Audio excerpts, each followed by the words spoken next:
Research եմ արել։ Ինչ research ես արել։ Ով է այդ մարդը, հա։ Ով է, հաստատ պրոբլեմատիկ կերպար։ Բրատ 100%, Կարգի շինանյութի սեփականատերն է, որը հիմա սրանց հետ է աշխատում, Պոլնի։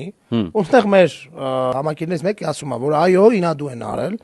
Ես կողքն եմ ապրում, Նորայրը 2 գիծեր քաշել կոմպլեքսի համար, ու այդ սարքն էլ բնականաբար ուներ։ Ինադու չէր ես իրանց սեփական գործարար, ախպեր ջան։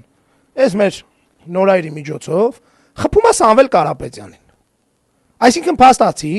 մի մարդ, որը ունի 2 հատ շինանյութի խանութ, մի հատ է հոմպլեքս, չգիտեմ ինչ էր դա իտոգում։ Մոլ էլի։ Հա, մոլ ինչ որ, որի մամուլի խոսնակն է Միսիպիսին։ Դե չգիտենք խոսնակն է, PR-ով զբաղվում է։ Դե հիմա ամենայն դեպս ինչ որ մի բան PR-ով զբաղվում է։ Ներկայացուցիչ է ինչ որ մի ձևի։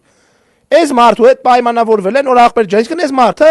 իր այդքան ունեցածով խփում է Սամվել Կարապետյանին, ախպեր ջան։ Այսինքն կակոյնի բույց ինչ որ շինանյութի խանութի սեփականատեր գալիս է հեծը խլելու համար նպաստում է Նիկոլի Քարոզչյանը։